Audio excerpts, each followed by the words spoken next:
Hello everyone, welcome back to my channel.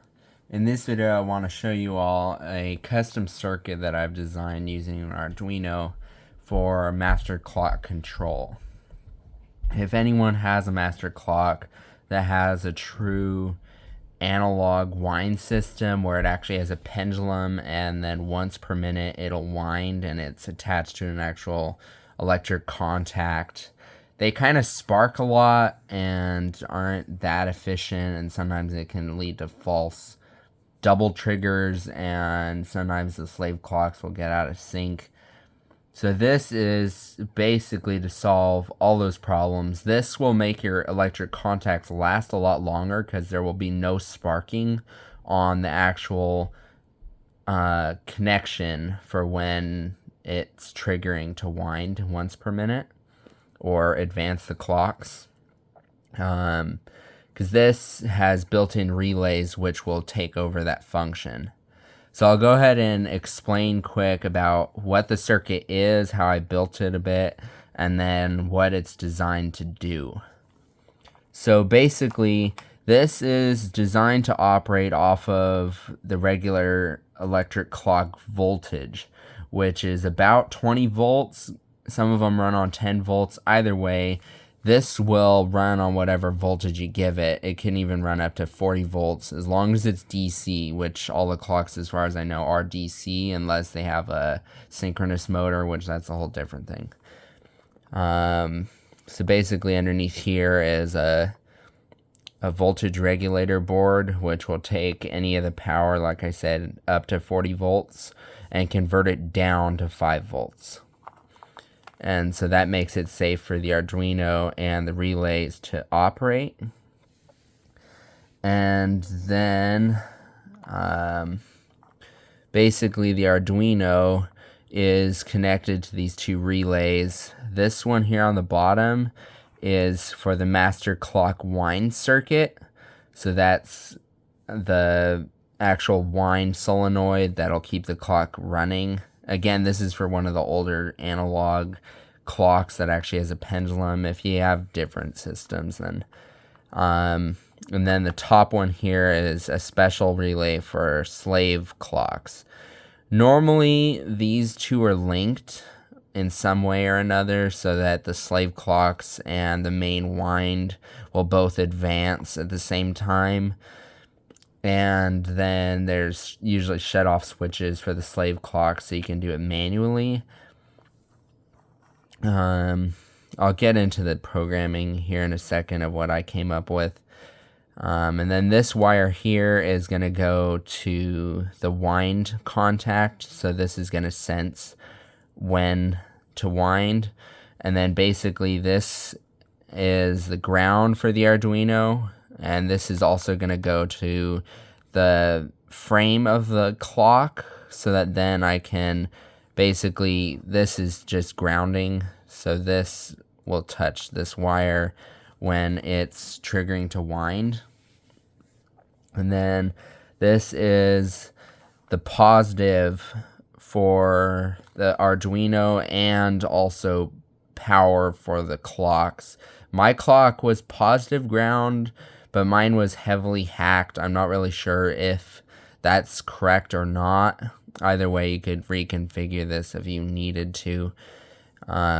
Basically, this is positive ground, so this takes in positive power from my clock's power supply, and it also will power the clocks through the relays here. So this is a dual operating wire. And then this one here is the output to the master clock solenoid, and this black one is the output to the slave clock's main contact area. So now I'm going to go ahead and power this up.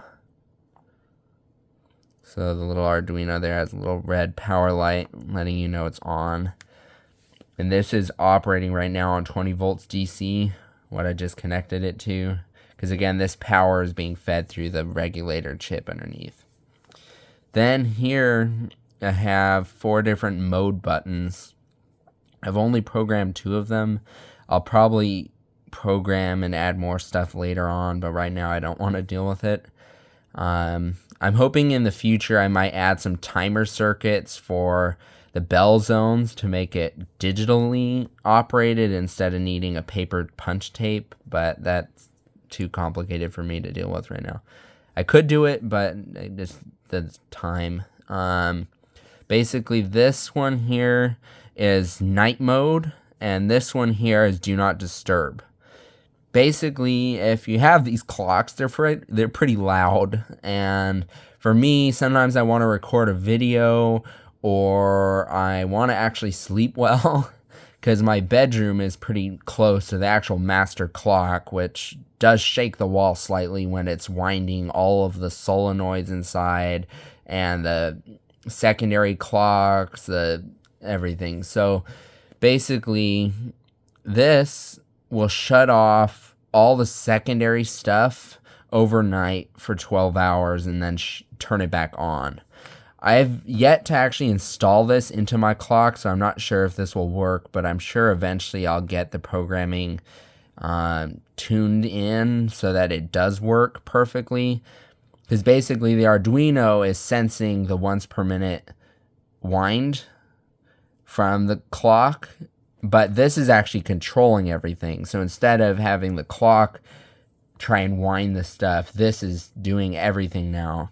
So the idea behind it is if I power on the Arduino, and so I'm going to turn it off and turn it back on just to make sure that it's all reset. This is all alligator clipped right now, but eventually it's going to be in the clock. But basically, right now, if I trigger this, the little beeping sound is coming from a voltmeter so that I can test continuity. And it's attached to the slave clock relay so that I can demonstrate the other functions of this. But basically, right now, I'm touching this to ground. And you can hear the clicking of the relay as well as the beep, so you know it is making contact. And I can tweak the amount of time that it's closing for, but according to my calculations, it should be about a second, which is what this is. There's also a fail-safe so that this will not accept another trigger until 2 seconds after. So you can tell I just touched it and it didn't immediately rewind again. This is to make sure that if for some weird reason the wind contact made another connection for whatever weird reason, it won't actually wind. So this is just to make sure 100% it's only going to do a click, click until it makes a full circle again. But then, so this is just operating mode, normal, so it'll run just fine. No extra thing needed. This will just keep the slave clocks and the master clock all going digitally. But if you want to add the extra features like I did, then when I press night mode, this will engage a 12-hour cycle counted from the actual wind. So basically, and this is a demonstration right now, so basically it'll be 4 and 4. So 4 is day, 4 is night. But when I actually put it into the clock, I calculated it's about 720 clicks per 12 hours.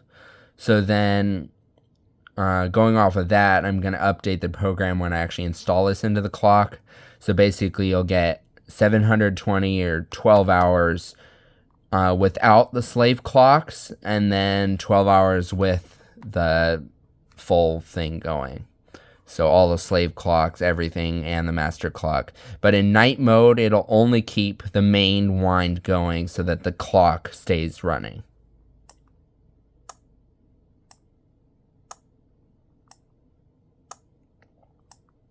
So you can hear those were 4 clicks without the beep from the voltmeter. But now it'll go back into day mode.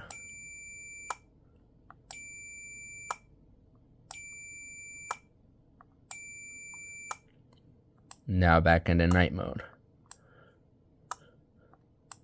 So my idea behind this was you'll install this into the clock, and you can have it just running normally if you want. And if you lose power or disconnect power, whatever, it'll reset back into the regular, just constantly doing the slave clocks. But then the idea behind this is if you want the night/day mode thing, you can set when you want it to turn off. So for me, I'm probably going to set it at like 8 p.m. and then it'll turn back on at 8 a.m. And so it'll just shut off the clocks and then turn them back on. Technically, everything should keep time perfectly because they'll just be shut off through the night and then re-engage in the day, but they should re-engage at the exact minute they were shut off so that everything stays in sync. So hopefully that all makes sense. Then the last function I put in was the do not disturb, which is similar to the night mode, except for it can operate when night mode is already engaged without affecting it. And it's just a one-time thing. So basically,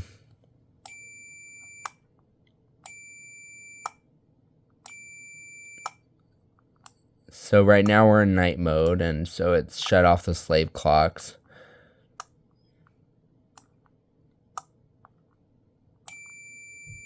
And now we're back in day mode. So right now I've just done 2 clicks. And now I'm going to go ahead and turn on the do not disturb. And we'll get a little blue light flash from the Arduino letting us know that we actually pushed the button. And it'll immediately activate the do not disturb, so the slave clocks will shut off again. But this does not affect the night/day cycle, which we already established.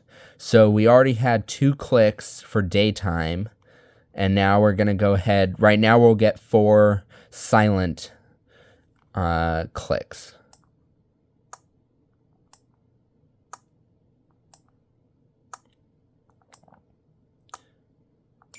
And right now, it would technically be in night mode. But in order to keep the clocks in time, if you turn on the do not disturb, it will re-engage the clocks earlier. So if I set the clocks at the 8 to 8 cycle, but I press do not disturb at 6, it'll turn the clocks back on at 6 a.m. So if I turn it off at 6 p.m. when it's still daytime and I'm saying the clocks are still running, it'll turn them back on at 6 a.m. instead of 8 a.m. so that the clocks will stay in time. And now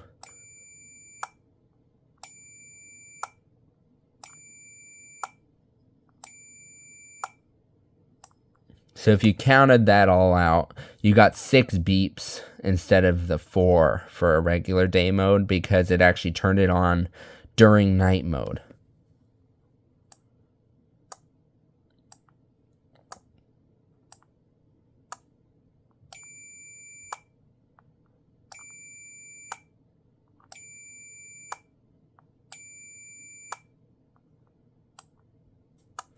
So anyway, I hope you enjoyed my little tutorial talk about this. I'm happy to provide information on how I built this, and if anyone's interested, let me know in the comments and I'll deal with posting the code so that you can get it.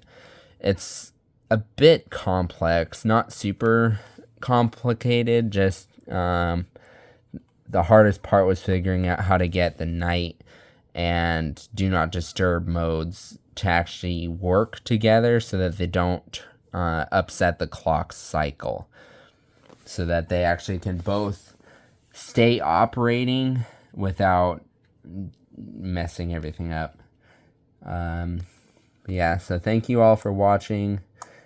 If you have any questions or comments, just let me know, and I'll potentially post a video demonstrating this in the clock, but I don't know if that's super necessary. But if anyone wants to see, I'm happy to post a video.